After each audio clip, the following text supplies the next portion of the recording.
There we go. Your Okay, comment- you are now broadcasting, so you can, the public is entitled to listen in. Raise their hand, so you can open the meeting and go forward with your agenda. Okay, well, hello, everybody. I'm opening the meeting and welcome to our January meeting. I'm just gonna, I need to just pull up the agenda while I'm doing this, so I'm sorry. I wish I could screen share, but I don't know how to do it. You can. I know, but I can, but I can't. That's the thing. I don't know how to Well, do it. never mind. Okay. You- Anyway, if- so you- our if- agenda is pretty focused tonight. We want to first approve the wonderful minutes that Renee has prepared. I wasn't at the last meeting, and by reading her minutes, I feel like I was. So thank you for that, Renee. So I can't make that motion. I wasn't there. Does anybody want to motion? I will move that to accept the minutes from the last meeting. Yeah, and I had made some suggested edits, which I assume have been incorporated.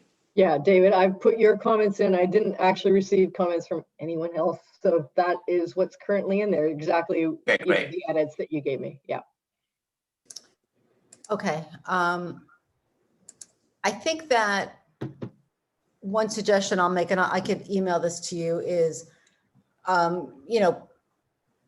this is more for our new members. I mean, this is a public record. These meetings, our minutes, our agendas, and there are residents that will go and look at our information online, which is great, shows engagement.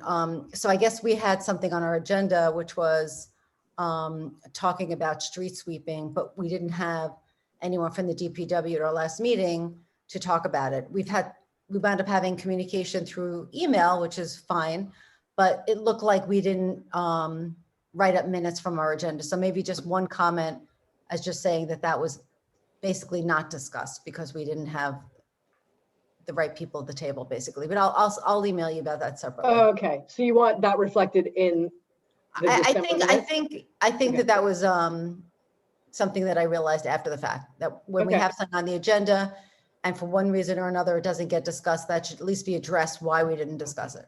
Got it. Okay. Okay. So just moving right along, I mean, I know that at the last meeting, you guys came up with this great list of Ellen, goals. as a Yes. point of order, I think we should vote on the minutes. I don't think we've actually voted. Oh, I'm sorry. Go ahead, David. So Liam. I think there's a motion on the floor, and we'll just say all in I favor. moved it. I don't think anyone seconded. Oh, I Second. second.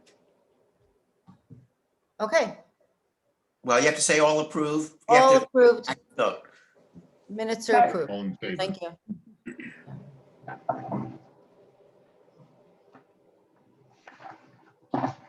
So moving on from that, you guys had come up with a list of goals for 2021, which we all know COVID is going to be a difficult year.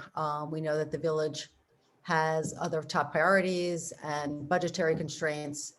And, with that in mind, we still want to be an active committee and try to fulfill some items from our agenda, which I think is great. I know we're all engaged and enthusiastic. So I think we should go through the list that you guys put together. And my thoughts are, let's discuss them with sort of the mindset of what is practical and how most we could be useful for the village in this time, of COVID. And I think that, one example is, we still decided to have a presence at the farmer's market. And I think that that's been a great thing. We've had a tremendous response for volunteers. And, we've been averaging, I think, selling maybe 2, 3, 4 bins a Saturday, which is, not amazing, but not bad. And I think just our presence, I think little by little, people are sort of, seeing our presence and knowing that we're going to be there. And if they didn't catch us one Saturday, maybe they'll catch us another Saturday. So anyway, again, since I wasn't at the last meeting in December, I don't know who sort of put forth which goal. I mean, some of them are things that we've been working on for many years, and some of them are sort of new would be a new focus for us, but just taking them in no particular order. And I sort of grouped this together because people have talked about the Mamaroneck River and the harbor. And I thought, well, maybe we should just sort of talk about it as having, a clean waterfront, water quality, beautification, like lumping that together. I don't know if that fits with what you guys talked about last time though, but that's sort of how I was seeing it, that, we're so fortunate, and I know our family did, and many families moved to this village because it is a waterfront community. I mean, it's great. We could boat and swim and, just have the beauty of it. So that to me seemed like it would go together, but I'll let somebody else sort of talk about that in more detail. We talked about them separately, but it doesn't mean the river flows into the harbor. So there's no reason we can't group it together, as you said, and just, it may require different budgets or, but beautification either way is fine. As far as I'm in favor of that. Yeah, I think Amber led the discussion last month. I don't see her on the phone. But she was, Just so you know, staff will no longer be attending night meetings. okay, We can communicate with them, and they can provide information, but they will not be at the meetings. So was the point of this to do cleanups? Was it to sort of have, like, I'm not sure what the actual, I know we've talked about cleanup at the harbor. We've never really talked about the river per se. I think Christie had an idea of cleaning up part of the Mamaroneck River, but also a project to make it accessible, right? So, and I couldn't quite tell which part of the river she was talking about. Does anyone? Is it the part that? I got the impression she was talking about the part that's behind the parking lot. Yeah. Like behind Miller's and. Yeah. Which it is kind of a mess, but I don't know how much you could really.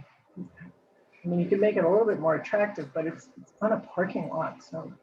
Well, I was at Miller's a while back, and I looked in there and thinking, could we do something with that? And it just seemed like the banks of the river were quite deep, probably 10 feet. And it just didn't seem, you had to have a railing of some sort. There's one of those awful fences, but it didn't seem like, there was much you could really practically do at that spot. I think she was also talking about some kind of hiking path, like a walking path to make it more accessible. Where, from what point to what point, that was unclear to me. Oh, okay. There is sort of a path. I tried to walk it once with my dog. It's not very attractive, and I've never done it again. That goes from the length of the parking lot, sort of.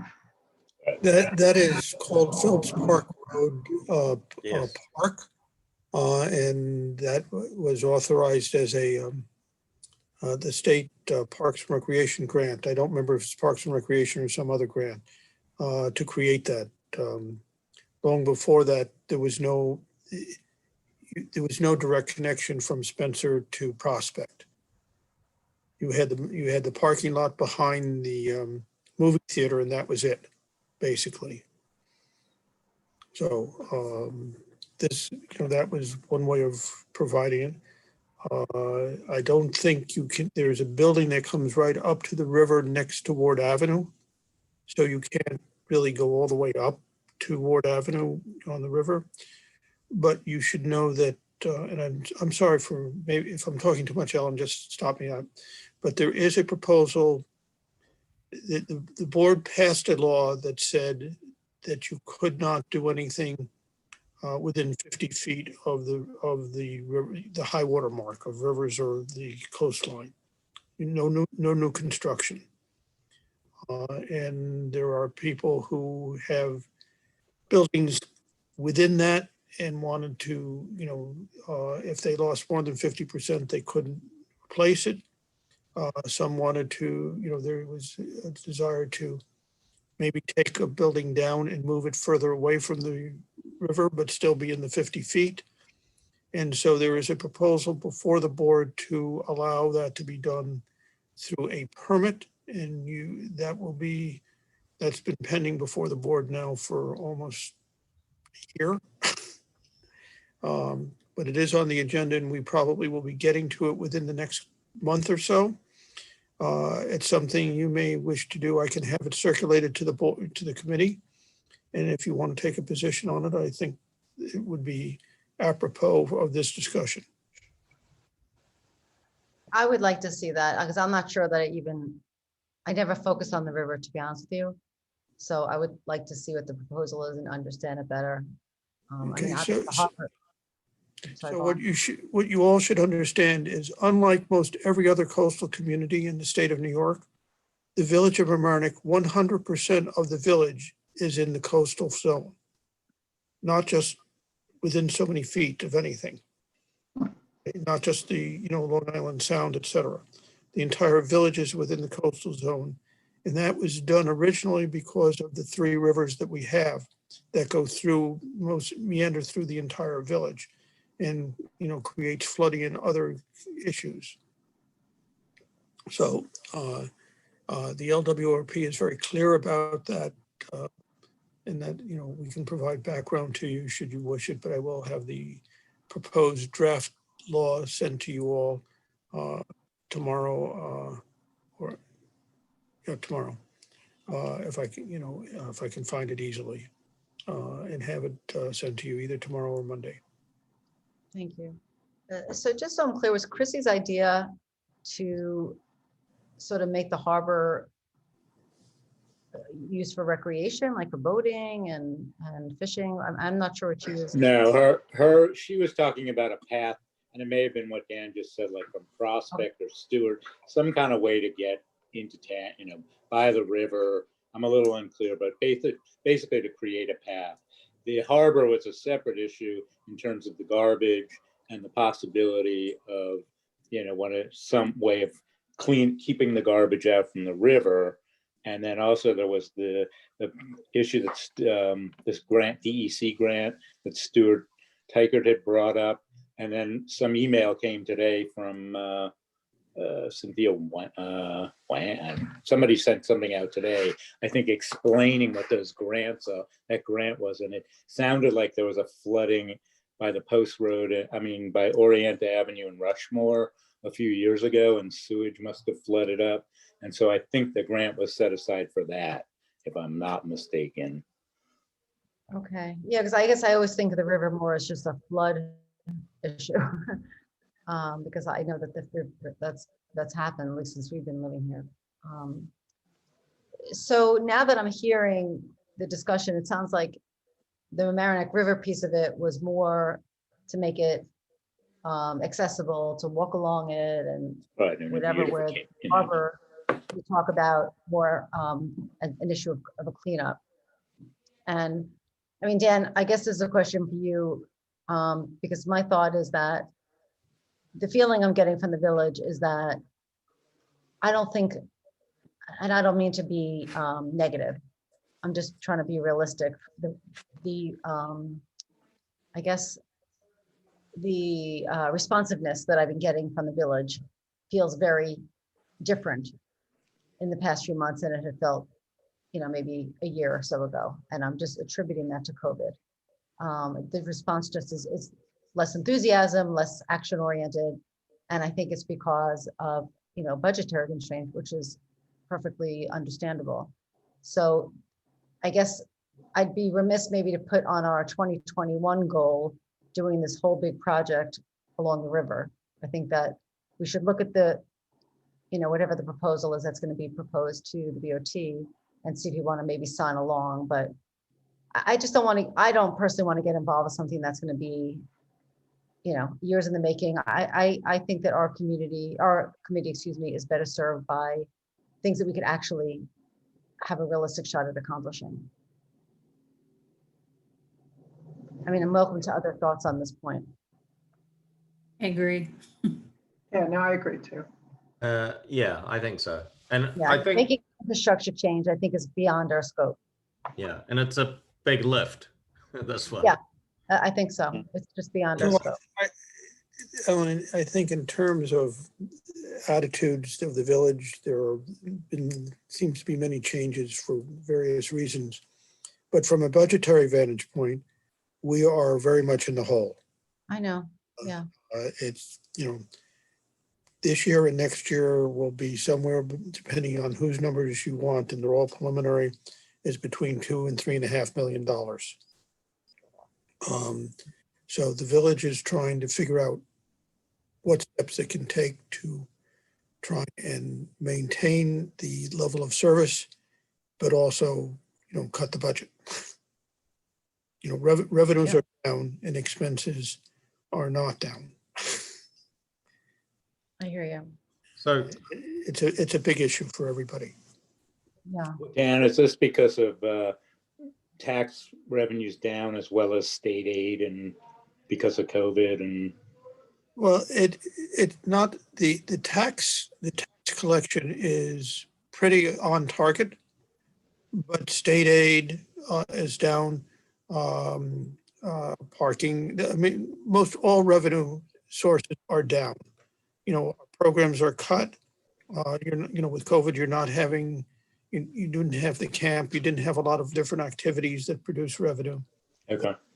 So those are down, but we've been hard with increased pension costs that we have no control over, and things that had been let go that couldn't be let go any longer, and they all sort of hit at once. So it's not an easy time for any of us. Okay. Thanks. Thank you, Dan. So could we sort of leave that one as just, I don't mind focusing on just sort of, waterfront quality beautification as more of a generic, and not talk about anything sort of infrastructure wise at this point. yeah, Okay. I think that's a good idea. I think we should probably tailor our goals to what we can sort of do sort of without funding. Yes, I think that has to be the focus, Liam. Absolutely. So after this meeting, I think after we have this discussion, I'm happy to sort of rework sort of the wording and maybe even the ordering, and then we can kind of through email, just, give our thoughts back and forth and then come up with sort of a final list before the next meeting. So I want to move on to the next one. Is that okay? Yep. Okay. So I'm not sure I know what this is. I know David Freeman, this was yours. So do you want to sort of talk about the next one? Well, it's listed on the agenda as electric vehicles, but my recollection of the conversation and also what I had suggested in the minutes was it was really a broader discussion, which is how. I'm sorry, we had sent a revised minutes. Yeah, I'm so sorry, a revised agenda, excuse me. I'm sorry, I have the earlier one. but- Okay, so basically it says explore how the village can set and meet goals in accordance with the Climate Leadership and Community Protection Act. So that's really pretty self-explanatory. We have a new legislation in Albany. We obviously have a new federal administration. Climate change is a big topic. There are certain things that we can do as a village to align ourselves with those goals, including things that don't cost money. And so what my suggestion was sort of generically is to look very hard at what we as a village can do, both in terms of the village government, but encouraging individuals as well as an educational function to get our activities sort of aligned with the goals of the CLCPA. There's going to be some money there eventually from the state to implement these programs, but we ought to figure out what it is that we can productively do. Again, with an emphasis on it not being a net cost to the village, to try to get the village's operations and, to the extent that we are serving as an educational function, help individuals understand what the new goals are and how the village can align their activities to try to meet them. I think there's a lot of learning to do. I don't have a game plan or anything close to that, but I think that's one of the things we should be doing as a committee, and I'm be happy to be involved with it, is look at the CLCPA, find out what's going on at the state and federal level, and be prepared to come back to the committee with some suggestions, and then ultimately the committee to the village board with some suggestions as to things we can do proactively in this area. I think that sounds great. Yeah, I think that we should certainly look at that. And if you're willing to help us do that, I think that's a great idea. I'm not really familiar with that act. I guess I should look it up. But it has a lot of lofty goals and not many things that are concrete in terms of how to get there. But one thing we've been talking about for some time is whether we want to try to become, we are a registered climate smart community, but we're not a certified climate smart community. And so learning a little bit more about what that means and whether it's a realistic goal to try to do that would be something that would be high on the list of initial priorities, it seems to me. I don't know, Dan, if you have any thoughts about that. I think you're on the right path. that may be one, David, where it may be beneficial to find a guest speaker for one of our upcoming meetings for that.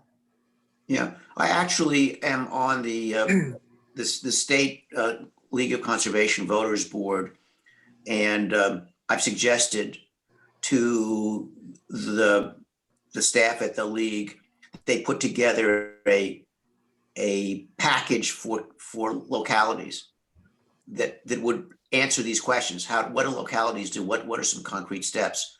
And it's possible I could get somebody from the league staff to be a guest speaker if that was of interest.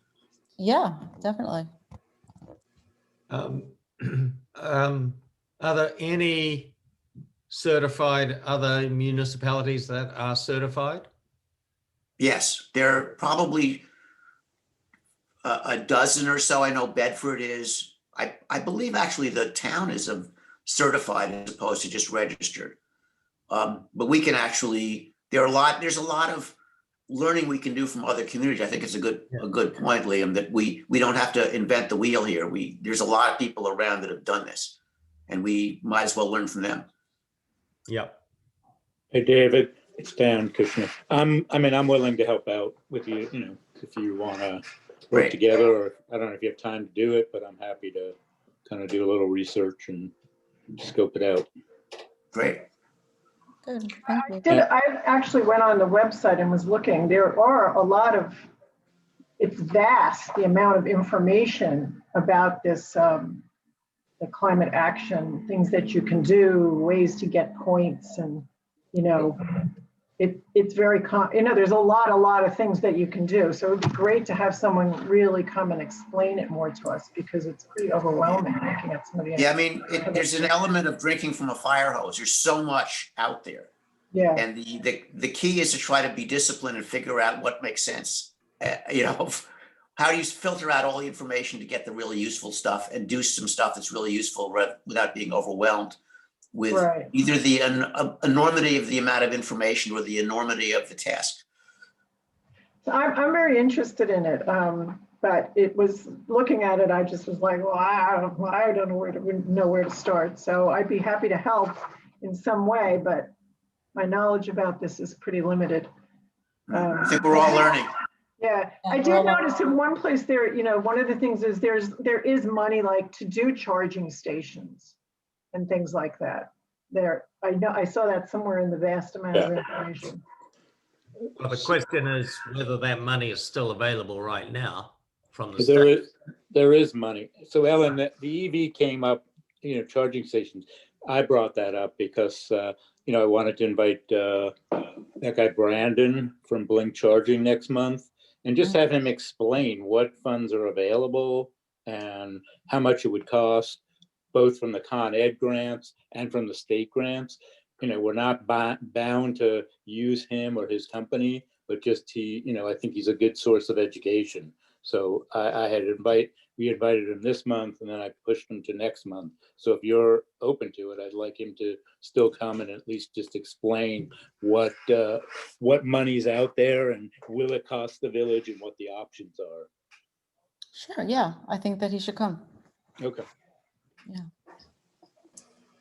And then that we can at least start this, because I know EV charging stations is one of the things that you can get points for the, a community, clean community or whatever. So. I mean, it'd be interesting to see with the Climate Leadership Community Protection Act, if there's aspects of it that sort of tie in with our priorities. And so we could sort of Right. meeting our priorities while also, going accordance to the act. So it'd be interesting to look at it, in that way. Okay, good.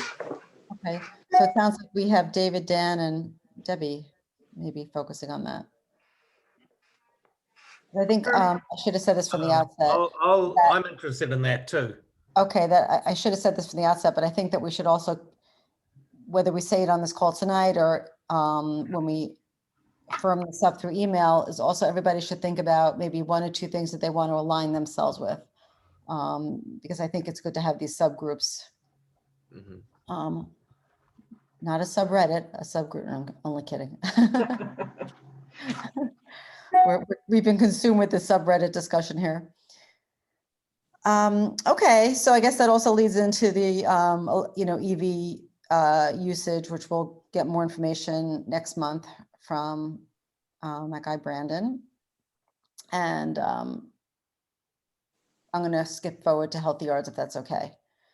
So, this initiative that we've had for many years, and I think we will have it for many years to come, because I think it's one of these where it's all very positive, and it's a lot of community outreach, a lot of changing habits. And I think that we're all learning a lot. And, as new people also come onto our committee, like, Mandy with us now, you're passionate about the pollinator pathways, which I think is great. So I think this is a great goal. And we could leave it sort of general, or we could try to, I don't know, we've talked a lot about leaf maintenance, whether we want to really try to press the village to go away from these leaf piles towards bagging our leaves. I don't know if that's like, sometimes when you get the answer over and over, this is how we've always done it. It's sort of hard to sort of break those habits. I know I'm on the Nextdoor app. I don't know about anybody else, but there's just like a furor about, curbside pickup ending. People just have a hard time changing the way things are. It's the mentality. This is just how it's always been done. And while I don't personally always love change, I think that there are some things that's worth changing. And I think that is one of them. But, we could leave it on our goals. It's just something just general, and fold this into all of our, if we'd have, the clean and green, or we have a cleanup event, always have messaging, brochures, information, social media posts around these topics. It's on my back agenda to try to get someone to donate leaf bags for when we do have events, by the way. Okay, great, great. Donate leaf bags, because I figure if you give them out and people get used to them, maybe eventually when things turn, it's like Right. being proactive, doesn't hurt, they're recyclable. Yes, yes. I actually read something yesterday where when you're procrastinating on something or don't want to do something, sometimes just like doing the very first little part of that will help you then do the rest. So maybe if you have the bag, maybe it Right. won't be such a big deal to put the leaves in the bag. Right, it could be that simple, you never know. It could be that simple. Just, Um, I have yeah, a I'm question. sorry. Hi, Um, Christy. as far as I know, I've been around and sometimes I don't always recollect everything, but the healthy yards has been something that I know that has been discussed in other communities, and like Rye has a, you know, a little sign you can put in your yard. It's all encompassing though, I'm assuming, because it deals with how you deal with your leaves. It deals how you put pesticides and fertilizers on your property, especially near waterways. But the village doesn't really have its own select healthy yard sign. It's sort of incorporating into Rye, or in Mamaroneck, we can just borrow their signs if we meet their qualifications. Is that right? Do you know? I know the town has a sign. It's that little blue thing that, That's one. And then Rye, I think, has one as well, which I'm happy to adopt theirs. And I honestly should just take the time to go and get one and put one in mine, except for that my husband thinks it'll exemplify all the weeds that we have. But Where do you even get one? I don't even know. I think, Mandy, just it. It's a little bit of a quandary. I need to stop and think at that moment and follow through all the way from the, I should get one of those signs like my neighbor has, to which village should I go to, or which town should I go to? What are the specific qualifications? Is there a website? Like, you know, I just never make it past, I walk past that one house in my neighborhood. And I'm like, every time I see that house, I think, you know, I really should get one of those, even though my husband's not proud of our yard. I am, because I'm not putting pesticides on it and I'm not putting fertilizers on it. And, you know, I don't want to dig this up today, but I definitely think it's something that I'd like to keep active this year. I think I'd like to bullet point the things that it represents, and maybe see if we can, you know, continue with the education that these things exist. And we don't have to reinvent the wheel in the village, but we can, you know, lean on the towns of Mamaroneck and Rye and just try to reinforce it. well, I know that in the town, there is a Healthy Yards pledge. When you sign the pledge, I believe you get that lawn sign. Which town? The town of Mamaroneck. Yeah, and I think Rise Where- is the way. Okay, That's- so that's something that, I'm sorry, David, just one second. That's something that I That's- would, David, may I yes, say something? This is true.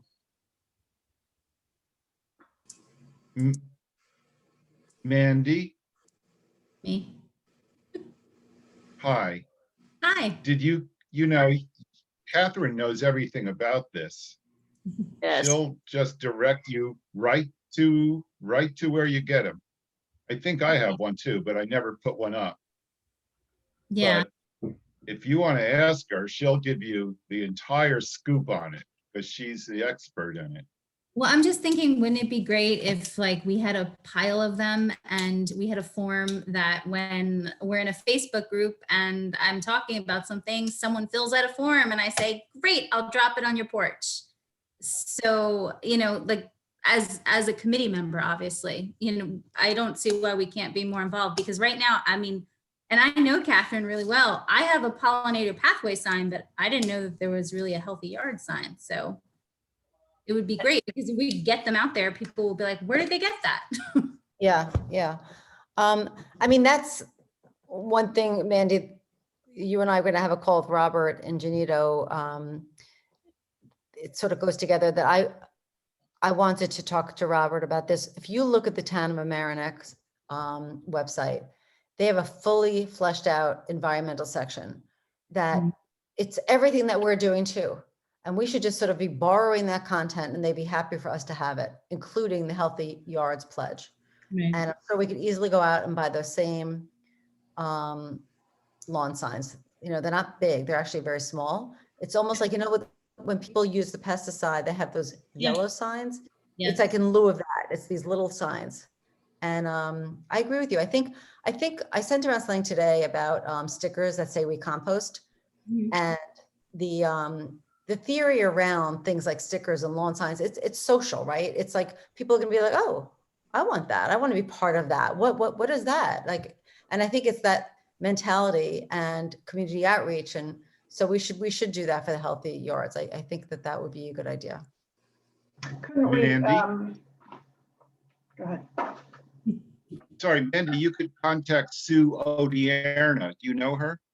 I don't, but I owe Catherine an email. So she was actually talking to me in the last email about, I think, trying to get me involved a little bit with Healthy Yards, because I don't know I mean, she's involved, but she's not super involved right now. So I'll follow up with her. I mean, Well, I don't mind. it's her job, you know. She's the sustainability coordinator for the town, so. And she's very giving. She'll really help you to get started on these things too. She'll Okay. just, give you a lot of good ideas and some concrete stuff, so. Mandy, I'd be happy to pitch in as well. Okay. I'm on the other side of the fence. I'm in the town of Rye, but all the better to have both sides of the fence. Yeah, I feel like someone just give me signs in my house and I will, and if I have an Instagram or if I'm in Facebook groups, I can get people just to sign up and I will go hand them a sign. That would be great. I can help distribute them. Yeah.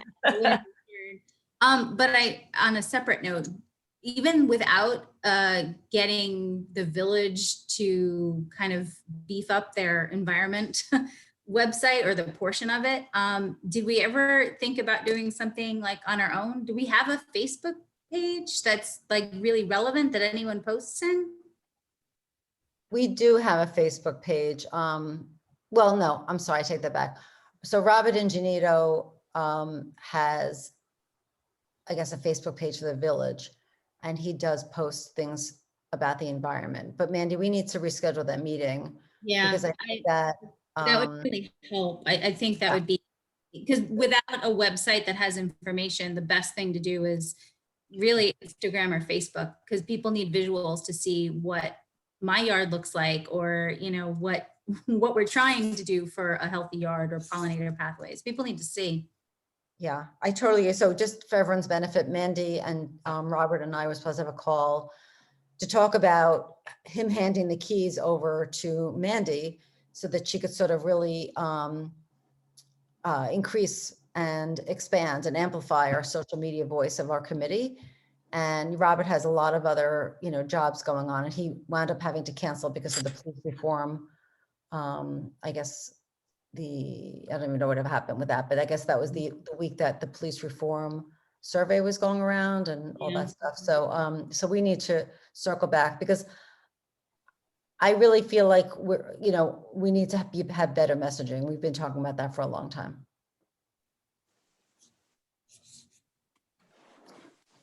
Anything else on that? On the most fundamental level, Mandy, do I have your contact information? Is it easy? Do I have to ask Ellen? I don't even know where to find it. I could just hit reply, I guess, to one of our emails. And I'll put my name, my phone number, everything. That'd be great. It's okay. I just emailed everybody the Healthy Yards link to the town, so you could at least take a look at it. Great. Okay. And just is Healthy Yards, it's different than Pollinator Pathway, but I mean, it shouldn't be. It should be kind of the same, or like message, I guess. I feel like Yeah, well, I think Healthy Yards is the bigger sort of banner, and then Pollinator Pathways is one of so it's not using pesticides, and it's using native plants to the extent possible. So it's a bigger sort of category, and Pollinator Pathways is sort of one thing within that. I feel like if we're going to try to educate people, we might need to kind of package it, because I think families who have children would maybe be more aligned with Pollinator Pathways, like planting seeds to attract, pollinators, and kids like that idea. And then when they get a Pollinator Pathway sign per se, or like, I support butterflies, because every little girl wants that sign in her, yard, like literally I support butterflies, like something a little bit more custom.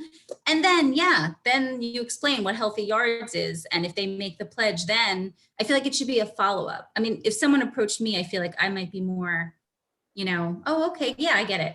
I'll do it in that order. But that's just my thought on how to sell it.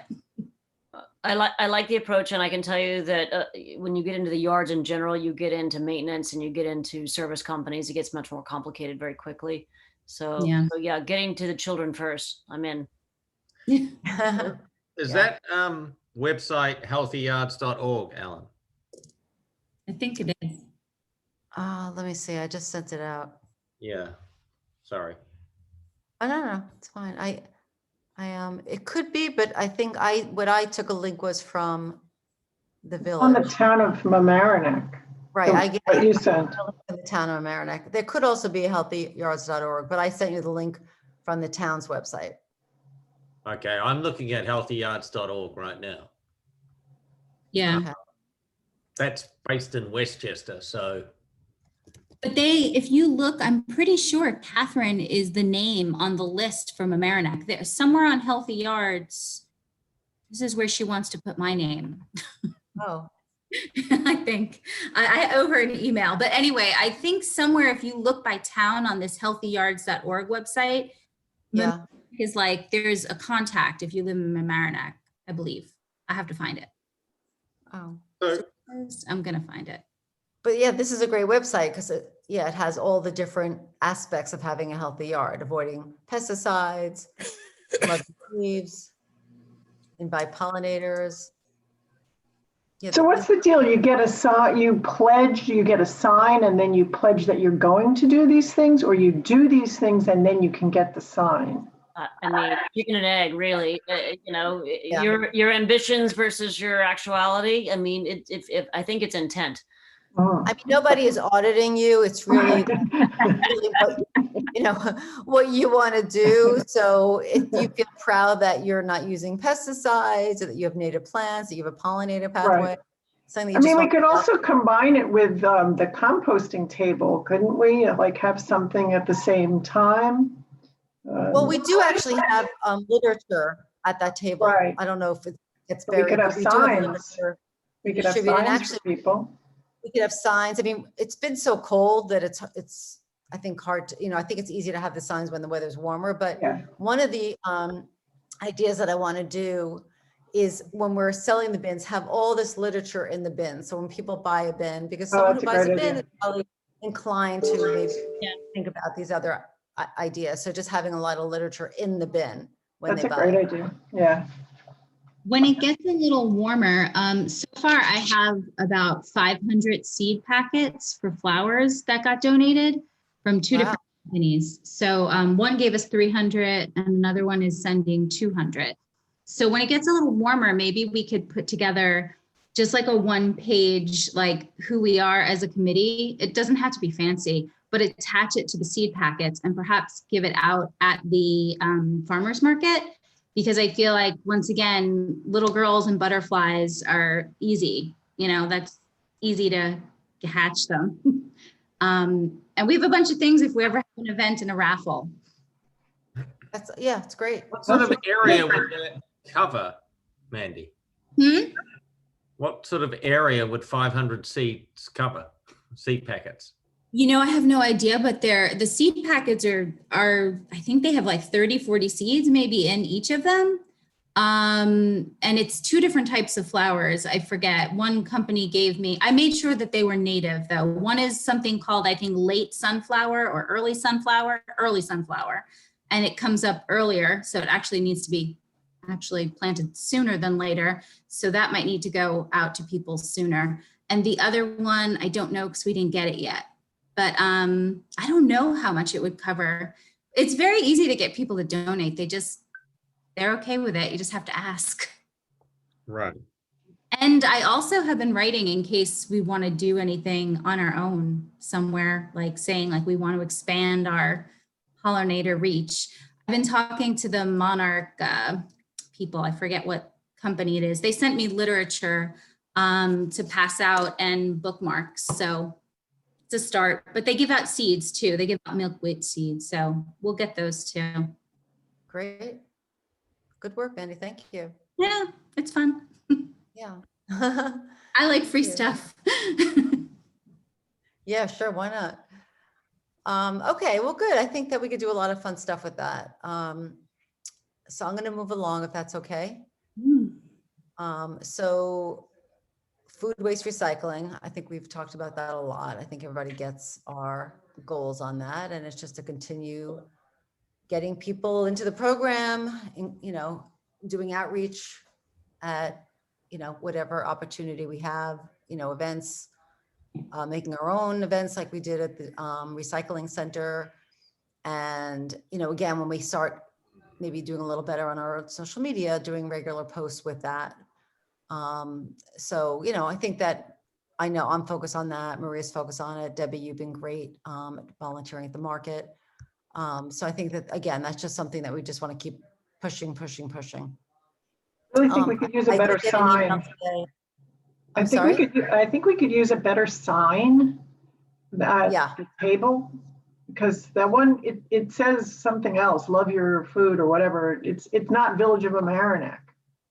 I know that's a whole nother effort. And I think that I was considering maybe we've had an amazing response at our table from the Amerenik High School class, the AP Enviro. And maybe I'll see if one of the students would make us a sign. Because they're a great group of kids and they're really enthusiastic. But Debbie, I could, if, I don't know if anyone wants a 2-minute thing on Love Your Food, but that's another initiative where the town of Amerenik got a grant from the state. And so it's sort of, it's complementary, but it's not exactly only the food waste recycling, but they asked if they could sort of piggyback on our efforts just to have a sign, have some information. And I said, of course, you know, I mean, the one thing that I think has grown in the last 2 years is our partnering with the environmental committees in the town and in the Village of Larchmont. In fact, the Village of Larchmont wants to start attending our meetings. They want me to start attending their meetings. And I think it's all good. You know, we all sort of have the same goals and it's just a good exchange of information. Okay, so community outreach. So this is, we talked about this a little earlier. Again, I just think that just as it says, we just need to get out in the community, whether it's in person, through social media, through the schools, the troops, in whatever shape and form, just for all these initiatives, you know, for you know, cleaning up litter around the community, composting, healthy yards, all those things. I think that we should just all try to think about, you know, how we could just increase our visibility within the community. So that's something that I'm happy to work on. And I know, Mandy, you want to be part of that as well, and anybody else. So. Yeah, sorry, that's something I'm still interested in too. Helping contribute content or anything like that as well. Okay, that's great. That's great. I know Tim, we talked about doing videos and things of that sort, which I'd love to do. I mean, would you ever come to the farmer's market and video the table?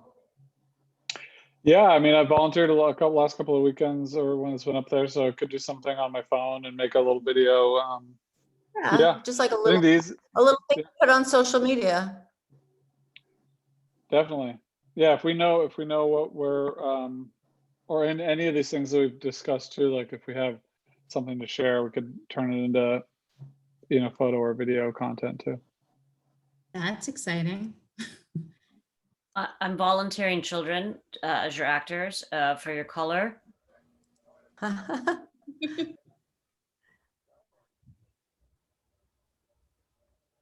So I don't know if we're going to have a clean and green event this year. Do you have any idea, Dan, if they're going to have events like actual?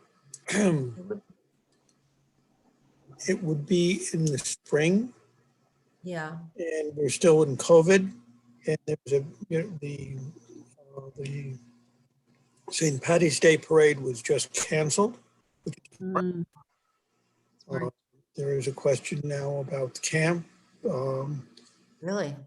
opening and the Fireman's Carnival, you know, which has been given tentative permission to proceed. But the real question is going to be, what is the state and the county going to say? So the reason I say that is because when you have people together and social distancing gets to be an issue. So I think it would be, I can't give you a yes or a no. I would think at the moment it is in question. You know, a lot's going to depend on when they can get the vaccines, which they don't have yet. And it's going to be a lot longer than, you know, people are expecting. Well, I was thinking, I've been seeing a lot of there was a big thread on Nextdoor about litter around the village, which is near and dear to my heart because I've been talking about that. And I was thinking maybe even just putting out there, just sort of informal cleanups, you know, it doesn't have to be an event per se, but it could just be something informal. I think anything you Have a can, group of people here, get some, bring your own bags, your own gloves, wear a mask, and just come out and help clean up our village. I think the more you can do to encourage people to do things, the better off we are. You know, and it doesn't have to be a formal event. It can be, you know, sort of like, you know, there was an advertisement for a marathon, New York State Marathon, where everybody does it in their own little backyard. It's an honor, Okay. and, you know, you time yourself, et cetera, and people have pledged money for the miles that have been run. You know, it was a great, you know, it was a great way to move forward in Zoom, but not have people running together. They're together, but spread out throughout the entire state. Like that poor Frenchman who did it on his balcony.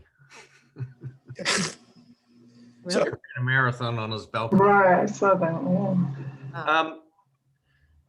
Okay, I mean, like last year, during the Super Bowl, the NFL had this campaign where they're like, okay, so next weekend you don't have football, so go and do 3 hours of community service. And I dragged my son out to pick up trash at the Sheldrake Reservoir. So that's the sort of thing where, you know, you could just sort of take something from that and, you know, an impromptu, put the idea out on Nextdoor or something like that. Yeah. Did we? If we had a you know, a website type of thing, then could do a virtual event and you could have people posting, you know, the amount, the trash they collected, you know, pictures, photos or whatever of themselves dressed up, or, you know, if we had a place to post things like that. Because they did it over the summer. There was you know, a cleanup. There were virtual cleanups instead of, because we weren't able to do whatever, you know, in real life. They did virtual things and then people posted on, like, I think it was, I think Save the Sound had one, for example. Did we ever team up with the Marine Center? Because they're still doing their cleanup every Friday, the Marine Education Center. Why don't we team up with Kyle in some way? And then maybe we can kind of shoot off from there and do it another day of the week too, at another location. But she does it every Friday. She leads it. She even got, like, gloves and things like that donated. I think that that's really useful, and she should probably get more support. But I think that the stretch of where the litter is more along, I mean, roadways, walkways. You know, it's masks and recycling that's blown out. It's windy tonight. I'm just waiting for the trash to be blown around. But I think that reaching out to neighborhood communities and neighborhood groups, sort of, if we can. Historically, if you can find a point person in a neighborhood who has outreach to those particular, you know, people in the neighborhood that might be proactive, it's more of a way to get farther away from the water. The water is fabulous. It needs the most help. But the most apparent stuff, I mean, for me as a parent, is walking to school. And, you know, I pick things up as I go along, but. What about the Girl Scout house? That's right near my house. It is. I mean, I don't know if they're active right now. I think that I don't know what the Girl Scouts are doing. I know that they have limited ability to congregate. So I think again, it goes back to what Mandy's idea is, which is let's spread the word, and the more people we can get aware that, like, first of all, take care of your own yard, and then take care of your neighborhood, and then go down and let's help the waterways. You know, I just feel like education and passing the word around is the thing that we continue to struggle with. Well, I mean, I think like posting the compost bin sales on Nextdoor seemed to be quite effective. Like, quite a few people who came to buy bins had seen the notice on Nextdoor. That's good. So, I mean, you know, and back to Debbie's point, we don't actually have control of our own Facebook page, so it's a little hard to to use that. But, you know, I think the advantage of Nextdoor is it's sort of a much wider reach. It's sort of anyone who goes on it can stumble across these posts, as opposed to I have to go and visit the Committee for Environment Facebook page or like it or whatever. I think that's a good point. I think that we should, or I should, or whoever should, maybe every Thursday, Friday, put out a posting on Nextdoor, like, hey, come see us at the farmer's market. I think, does anyone have any photos from past events, or has a professional photographer taken photos of anything that the committee has done? Because I feel like getting content, even I'm happy to post on Nextdoor all the time. And, you know, make sure that we include the committee names so people like see a visual and get used to seeing things. But we definitely would probably need some, you know, content, like photos. I mean, I guess I could pull things from my yard that I took, but. I mean, I could find photos from old Clean and Green events. Okay. I forwarded to Robert a picture of one of the students at the farmer's market a week or two ago, and he did post that. We got That's good. permission from him to do that. So, I mean, I know Robert posts on Facebook. I just don't know how many, I don't know how many views that gets. I really don't know. I just feel like that's, I don't know. I like the idea of Nextdoor and just being like a person who posts on Nextdoor all the time, you know, in support of our committee. And I'm okay with that, or we all could do it. But I feel like we need, if you guys ever go on the Healthy Yards Instagram, they create these great visuals with like type. So they're creating like a mini marketing piece that, you know, I share a lot of it in the Facebook group of like pollinators that I'm in. They just have great stuff. I feel like it's very simple to do. I mean, you know, make a little graphic, but to explain things more. So if you have a chance, look at those, because that would be fun stuff to post on Nextdoor. Maybe kind of get the committee's name out there so that they know we exist. I'm not on Instagram. Would you be able to send that around in a way that we could see it? Yeah. And I would like to see it. I'm just not on Instagram. oh yeah. Well, if you're not, can you see, if you open Instagram, can you not see a page? Oh no, you can't even open Instagram. You can share on Instagram. You can send it to somebody. She's not- You can she's text not it. on Instagram. I didn't know if she could open it. Yeah, I think you could open on your Yeah. desktop. So that'll be fine. Okay. Okay. Or I could use my daughter's account. That could be some, you know, You'll do it on your computer. You're right. Okay, that it would be nice. But I agree with you. I think that we just, yeah, we need to just be more way.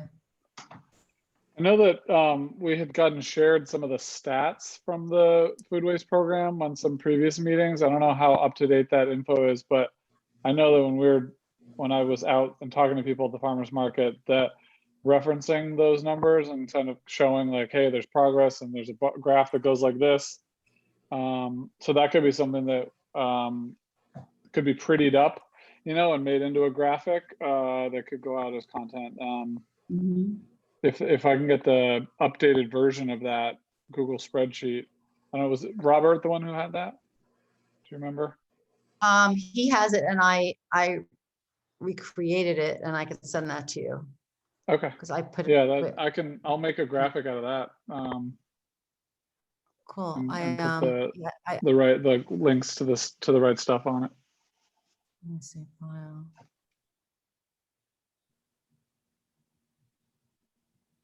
Yeah, here, I'll send this to you, Tim.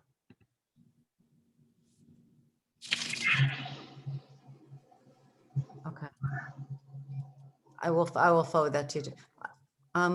You know, it'd be interesting. I don't mean to take up people's time now, but every time it seems that whenever I email CFTE, the emails that I send to you and to Dan just always get bounced back.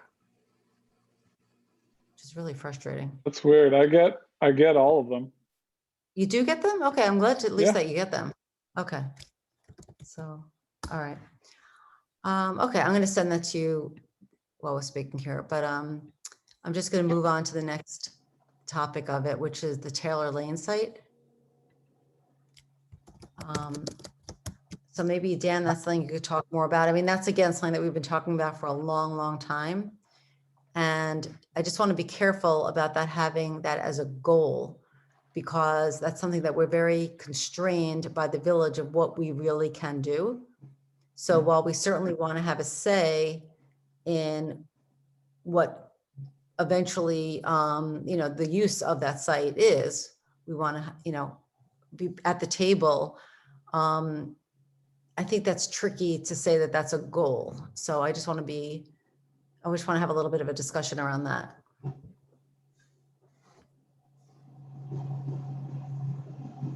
Ellen, my internet connection dropped. I'm not sure what topic we're on right now, sorry. I'm I'm on back the in, but I'm just trying. Oh, sorry, Renee. I just brought up the Taylor Lane site. Oh, okay, thanks. I You know, think, Well, I don't know if Debbie and Mandy, you're familiar with this, if I should. I know about Taylor Lane because it was proposed as a dog park, but I don't really know environmentally what the issues are. So I think at one point it was like a dump, and it was, Right, I know about that, yeah. it became an EPA site, and it's been cleaned up. So where we are right now is that I think it's cleaned and it's good, and now it's ready to be something. So the question is, what will what's the best use of the site? What will it be? And it's just been something that I feel like we've been talking about for a year or two. So I guess I want to just be very careful what we label a 2021 goal, because I don't know what a goal could be for that. I know we want to have, as I said, we want to have sort of a voice and, our opinions heard, because I would love it to be a dog park. That's my personal opinion.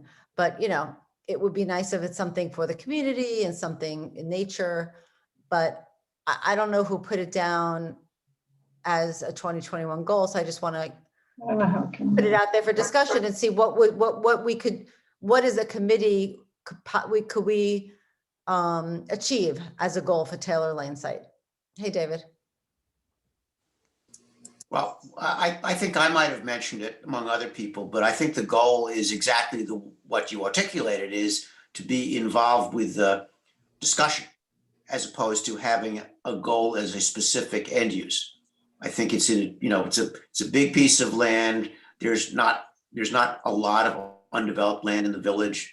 It's going to be controversial, whatever happens, but there's an environmental component to whatever the end use is, and we should be involved with those discussions. Okay. We know that, and Dan knows this, and most of you guys know this, that we have to cooperate with what the DEC left us with, which is a cap that's covering under 2 feet of dirt, a rubber cap that's encasing all of this noxious garbage and waste and everything else. But we have discussed this in the past, and the committee had a resolution that went in front of the Board of Trustees a number of years ago, saying that we wanted to plant native flowers, it wasn't called a pollinator pathway there, but a section of native flowers, because the fact is that the village has to mow it every year to make sure that no trees take root and penetrate this cap. So it actually works out well that we could plant it with native plants, but it's a huge property. It's 7 acres. Wow. But you cannot build anything on it.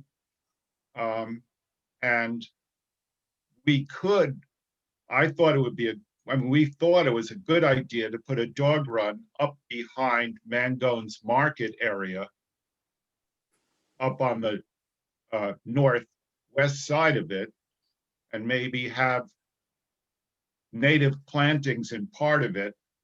And we even thought about having some kind of passive recreation, just kind of a gravel trail or something that walks through it. But you can't do very much, but I know that in the past, the recreation department has wanted a handle on it too, so I think David's right, that we should really, if we want to, that we should really make some forceful claims on what we think should be done with it before anybody else really starts discussing it. And the thing is that it's very low impact, what we were thinking of. And so the neighbors, especially in the rear of the property, would not really have that much to object to, because we would not be paving over, we would not be bringing in a lot of new cars or anything like that. And so it would be minimal impact, but something that the community can enjoy.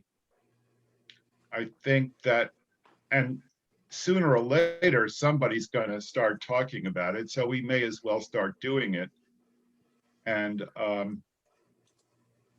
I don't think it would really cost very much extra to do some kind of minor bit-by-bit development. You know, I do think that a dog park is important for the village. I live right near Florence Park, and people had started in this guerrilla movement, letting their dogs run wild and running free off the leash in Florence. And I got pretty upset about it, and I sent a letter to the trustees, and it was very nice. They stopped it very quickly. I don't know if you remember that, Dan, but Yes, I do. yeah, and thank you very much. But a place like Taylor Lane, and right behind Mangone's, it's actually a very big area, and there's no one living right there. And we could put up a dog facility, not we, the village could. And we could also put in plantings, which I think would be a very nice thing. Even a passive recreation path, even a nice little path through there. I mean, this is aspirational, but you can't do very much with it. So you may as well do something that would be beneficial to people and pollinators and dog owners. So I think that it's really worthwhile talking about. I think we made a presentation in front of the DOT also for it a number of years ago, but like a lot of things, you know, if you don't follow up strongly, it doesn't get done. So Dan, what is the status with DEC at the moment? Are they ready to release it and allow the village to do stuff, or is that not yet happening? The answer is yes, but the paperwork has not been completed. So it is What time. kind It is time to plan it. I don't know what the timing is, but I think this committee should be very much involved. I don't, from a practical vantage point, there are numerous committees in this village that want to take it on themselves. And I think it's going to be some type of sharing, multi-purpose approach that will probably end up there. But there's certainly no reason that it can't have native plants, as part of it. And I think you all should be very much involved in the planning of it. I think. would it be appropriate for the committee to be in touch with DEC, or is that outside of our lane? I think that would not sit well with some in the village, very candidly. They're working on it, but the state, as you know, government always moves at warp speeds. You have to just measure it in millenniums. I mean, if we wanted as a committee to do something, who would we talk to in the village that is in touch? Well, I think what you should do is think about what you would like to get done and send a letter to the Board of Trustees saying that you would like to be involved, and these are the types of visions that you have for that property. I mean, I think maybe the first I step think that would be would get much more traction than anything else, and it would be perceived as a proactive approach as opposed to I want total control of life. So I'll make a suggestion that we as a committee have a letter. I'd be happy to take a cut at a first draft and circulate it to everybody, to the village board, making exactly that request. I think that's more than appropriate. Okay, well, I think I like that idea of getting out ahead of it and having sort of a CFTE recommendation for that property. I think that's something that we could. But Dan, is someone in the village already making a plan for this? Nothing is happening at the moment. Okay. You know, it might be cool. Has anyone ever seen those gravel labyrinths? Well, what I was thinking with the pollinator pathway is we make a maze of flowers for Oh, wow. kids, kid height. So Yeah. parents can sort of see little toddlers. Right. Well, labyrinth is sort of the same thing. It's like you walk in a pattern. It's supposed to be very meditative. The only issue with that is if you're letting toddlers go, there's gonna be a lot of bees. Yeah. Right. Well, I mean, bees come with the property, but most people wouldn't be too excited unless they understood that they are not interested in people, but it's a whole other story. but yeah, there'll be someone who stands on one Yeah. or But grabs it. maybe flower is a little more from afar, to enjoy and appreciate, but not to walk in between. Although I Yeah. like it. I mean, I think that if we look at the Otter Creek area and the pathways that are there, if we, when you go to Flint Park, they have walkways with gravel, through there. Those are more wetlands, but, it's certainly finding a way to balance a path for a walk or open areas for dogs, or, I just think it's a massive area, 7 acres. Without any major growth, we should absolutely open it to the public. And I think, we sort of have the key ingredients, which is outdoor activities for the community and, and then honoring the environment. I think those are pretty simple key facts. If we can just keep that in mind and certainly make our recommendations formally. By the way, it is open to the public, but the public doesn't go there because it's right now full of ticks. And so people, and there's really nothing that pretty about it. So people don't tend to hang out there. Well, So isn't dog there a walkers don't even go in there, but it is open. I mean, Is people, it? It's you can, fenced. I think it's What's that? fenced off. there's a fence, there's a gate. There are a couple of ways of getting in. But, we've discussed this very thing of having paths going through, even having little signs for flowers here and there. But it wouldn't have to be a big deal. We could think small. And, if we just did it over, let's say not half an acre at the most or less, just for a little small thing with a little nice pollinator pathway, it would be easy, rather cheap to do. And the village would do their cutting at the end of the season. And that would be great. Or they do some cutting at the beginning, cut it at the end. And so it would not really be extra money. The dog park would be an infrastructure, but it wouldn't have to be very much, fencing. I mean, you have to think about. And that would really be all. Yeah, it's going to be a little more complicated than that because it is on the state Superfund list. It's a listed site and it has an environmental easement. So anything that we do is not going to be, it's not something that we could sort of do on our own or informally. It's might have to go through a process with DEC. So I think it lends itself, and it's probably better for us to think big in terms of what's the comprehensive plan and have what we want to do as part of a comprehensive plan. I think the DEC turned it over to us. And I mean, we have, David, I guess you know more about it, but it's very minimal use. There's no structure that's going to be on it. And a lot of it, by the way, it's not all covered by a cap. It's only like it's only in about 4 acres is covered. And so the one part of it's, there's nothing there, no cap, there's nothing, and towards the back, there's nothing. But I think you probably know more about this than I do, so. So I do this kind of thing for a living.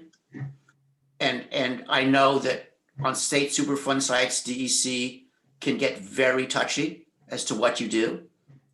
And so it's not, even if the state quote has turned it over to us, it's not as if they're not gonna care about what we do. We have to be involved, they're gonna be involved in some way or another.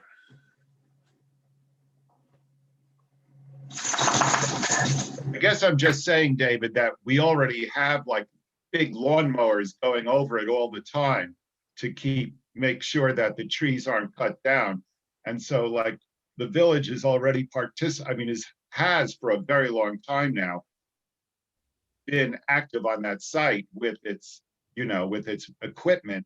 And so you're right. Of course, I don't know, but it's a minimal thing we'd be doing. I mean, Yeah, planting would be very minimal. I guarantee you that anything the village is doing is pursuant to a site management plan. It's been approved by the state. So, I mean, yes, you're right. Right, you're right, But it's gonna be very regulated.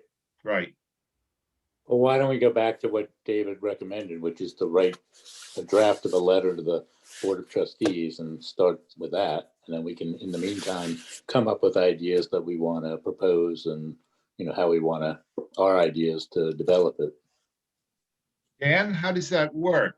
Is it, if we draft a letter, then does the board get in touch with the DEC? Does the village manager get in touch with the DEC about this?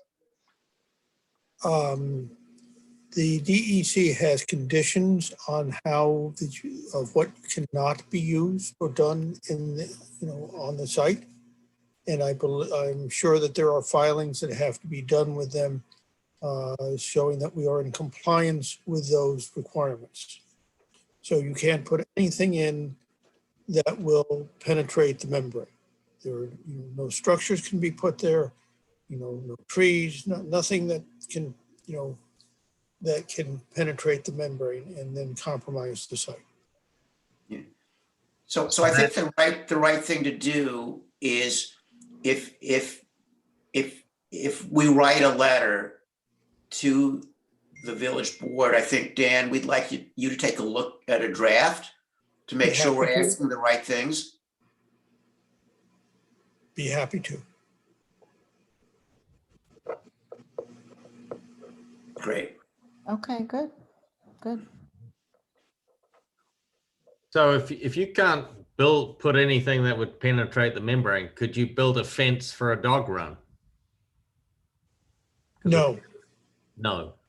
But it's because not, the fence would penetrate. Yeah. but the membrane doesn't cover the entire place. That's what there's a, I don't believe this.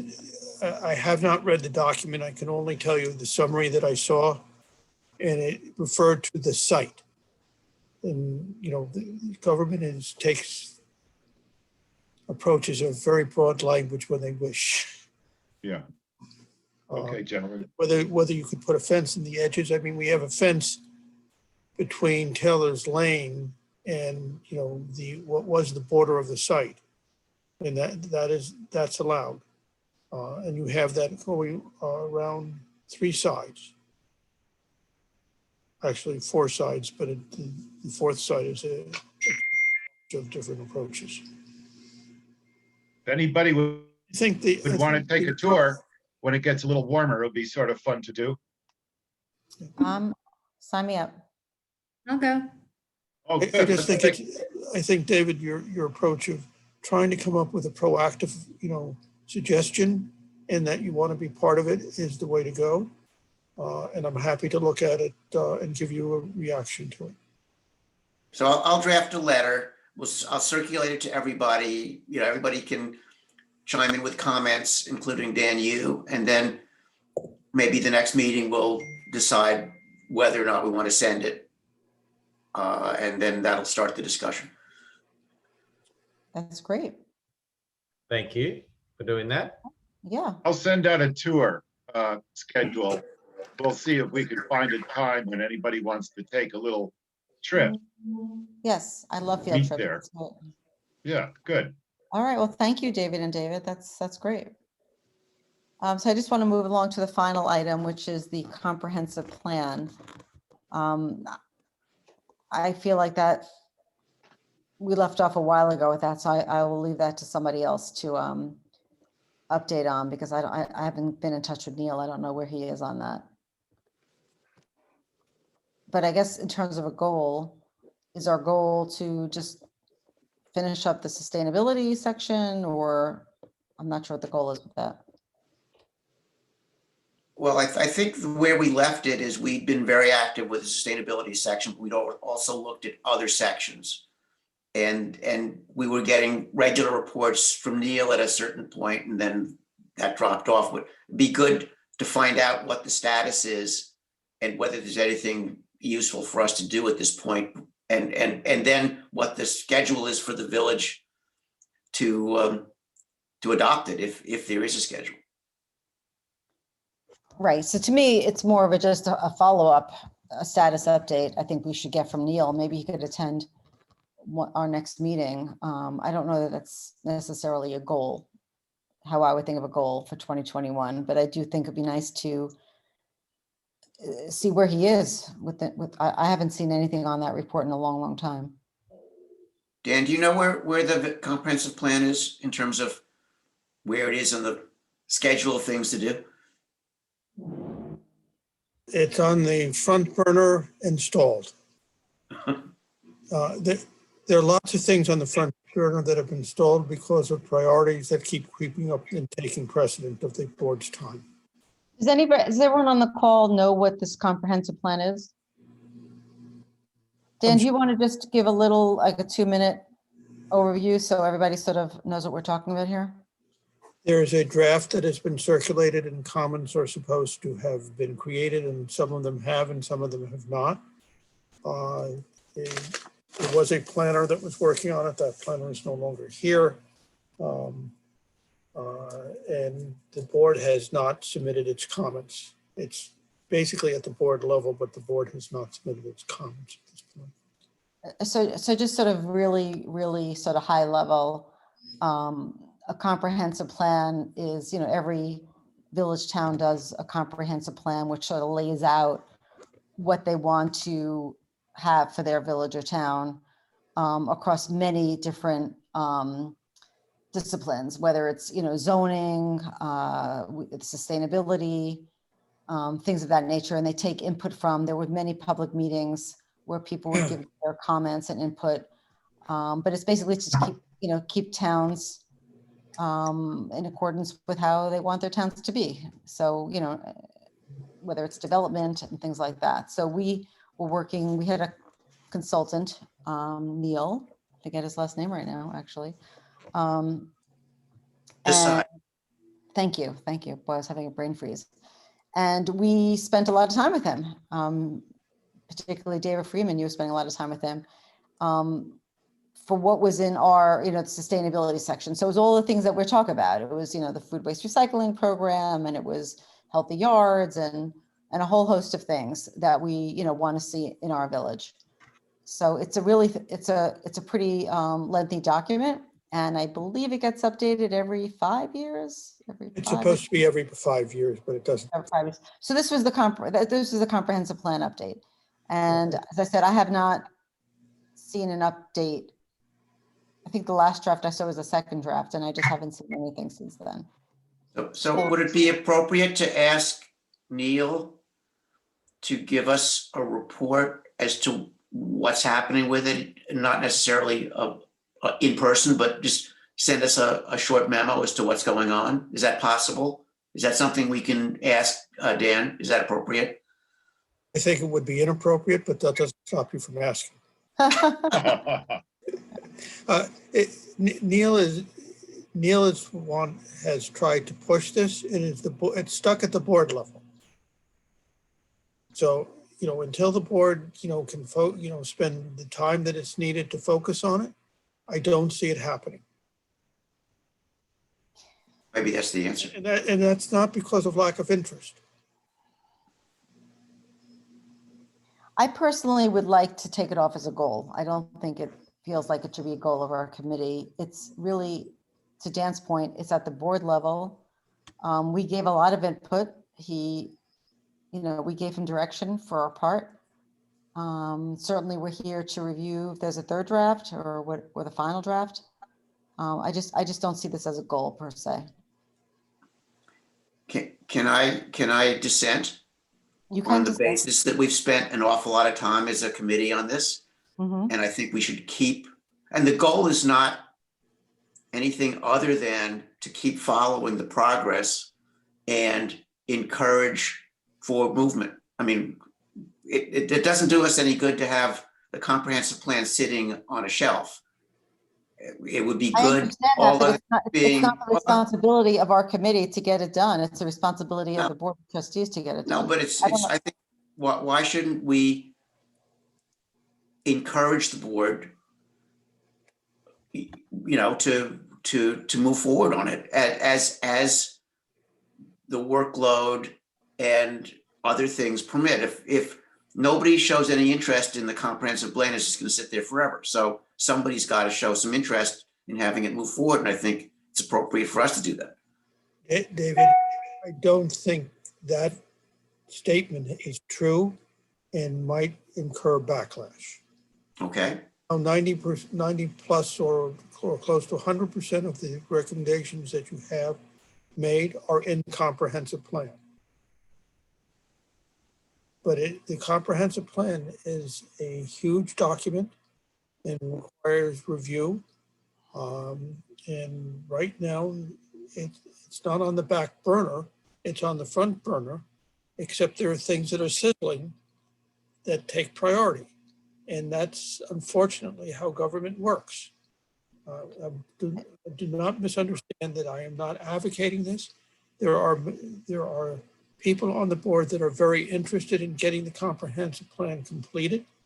Comprehensive plan review was started because of the actions of this board, current members of this board. So perhaps we could just say, continue our consultative role in finalizing the comprehensive plan, maybe something to that. So it doesn't fall off sort of fall off completely. We still are tracking it. I think, Dan, it would be very helpful, and I take your suggestion, as an important input, because there's no reason for us to do something that's going to be received negatively by the board. If you could just keep us informed as to what you think it would be helpful for us to do, and the timing of it would be, I think, would be good. I agree, but we have a legal timetable to get, which is now at the board level, of the police reform report, which has to be done by the end of March for submission at the beginning of April. You concurrently have the budget that has to be completed, by the end of April, or actually the end of May, but it has to, in order to get to end of May for public hearing, you have to have completed it, at least a month before. These are not small tasks, and particularly where we are. Do not misunderstand me. I am not trying to be negative. I am not trying to put things down. I'm trying to be honest with you about where things are. Yeah, and that's right. I mean, we have to know that, because we don't want to spin wheels and make recommendations that are going to be done on arrival, or be resented or have a negative impact. So, I mean, what I'm hoping, this is not, and maybe whether it's on our list as a goal or not, I think it's still important for us to know when it would be appropriate for us to be involved with anything further involving the comprehensive plan.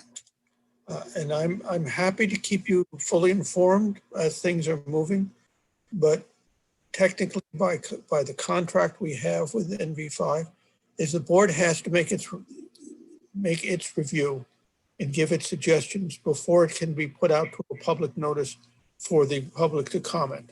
and have hearings on it. And that's sort of where we are. And it's been that way for some time. And not because of lack of desire. It's, we bring it up, all the time, but there are only so many hours that you can meet and do this. Mhm. Okay. All right, I'm gonna end that conversation there if that's okay. I did say I wanted to keep the meeting sort of to an hour and a half tonight. But I think that we have a really in-depth and busy list of goals for 2021. So as I said, I'll try to write them up in a way, and if I can remember who sort of was interested in what, but if people could also just email me the things that you sort of over the next year want to focus on. It could be 1, 2, 3, whatever. Because I think it's good to have these subgroups. I think more will get done in that way. Ellen? And I just want to put this out there. I want to apologize to Renee. I had promised her that you would not be doing the minutes tonight. We've gotten very spoiled by you, Renee. You've done a phenomenal job, but I think that we want Renee to be more of a participant. So maybe we should start moving it around a little bit. So I'll ask for a volunteer for next week. I'm sorry, for next month, excuse me. Okay. We want to hear I from mean, you, Renee.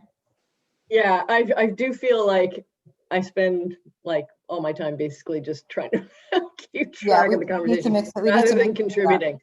Yeah, so Yeah, my apologies. We so- talked about that and I completely forgot. What about I'm those That's okay. Yeah. kids, high school kids? The environmental kids, get them to take minutes. 2 of them, and then you can proof it. Yeah, that's not a bad idea. Okay, thank Good you, Nick. credit for them. Yeah, Okay. they need the Yeah, credit. it's not a bad idea.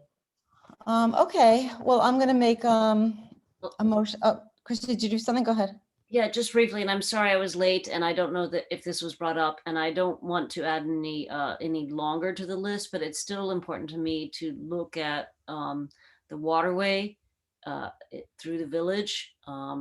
We had spoken about it, I think last month or the month before, about looking at cleaning it up or potentially looking at development of pathways and making it more publicly accessible, because right now it's sort of you can get there and you can walk there, but there's just generally trash from, I don't know the name of the street, I'm sorry, but I'm trying to look at the name of the road, but Phillips Park. I'm sorry, Phillips Park. is it called Phillips Park, down behind where the movie theater is, behind where? Yeah, so we did talk about this for quite a while. I'm before you sorry, got on. I missed the early part. So just in a nutshell, because I do need to go, I think that our focus is on wanting to have clean waterways, having cleanups and sort of beautification. I think that, given the budget constraints Dan laid out, where we are, the village is really under budget, and I don't think that we could in 2021 propose any sort of infrastructure changes. I think that's taking on something that would not be a success this year. I think it's something that we should maybe table for another year or so to do anything infrastructure wise, but certainly to do cleanups. We always include that section in the clean and green cleanup. We don't know if we're going to have that event this year, but we talked about doing sort of informal cleanups, getting just, through social media, just gathering people together and getting out there. Okay, sorry, I was late, so I don't want to take. That's okay. I think that's big. I think that's bigger than is really realistic for this year. Ellen, Yes. I'm very sorry. I sent around to everyone a copy of, and I told David in particular that I was going to do this, and I forgot. It was the plan from the town of Mamaroneck for changing the rules or installing new rules for leaf blowers. And so I sent it all around to everybody. So I think it's worth checking out. And so Sure. I hope you all get a chance to look at it. And so maybe we could put it on the agenda next time. Sure, absolutely. Okay, thank you. Yeah, I saw it Right. come through right before this meeting. I didn't have a chance to look at it. Yeah. typical, I saw Renee's great minutes and then I said, oh, no, I forgot to do that. That's fine, no worries. But Christy, just going back to you, I don't want to, quash anybody's ideas. It's just if you had something specific that you think could be done, we talked about that. It's just we're getting less sort of, less resources and attention from the village just because of, budget and other. But yeah, no, I completely understand. It's, the prioritizations are skewed right now, and I don't have a problem with that, but I do like the idea of it, and we can foster, conversation about it at some point, but it's not an urgency. Absolutely, totally agree. All right, well, thank you everyone for meeting tonight on a different date other than the third Tuesday of the month. But we'll see each other. Are we going back to a regular meeting schedule or what's going on for next month? We're gonna go back to our regular schedule. And I don't care if it's 7 and 7:30, whatever works for everybody. We could email about that. 7 o'clock would be much better for me, You like 7, okay. because I have to do this from the office. I cannot do this from home. Oh, I see. Okay, so we'll do it 7 o'clock, the third Tuesday. I don't know what that date is. Anyway, that was good seeing everybody, and You need a motion to adjourn. yeah, you beat me. Hey, you didn't give me a chance. Motion to end the meeting. Second. Second. Okay. Okay. Good night, everybody. Night. Right. Thank you. Good night, all, and thank you all for your work. It's- Thank you. Bye-bye. Thanks. Dan.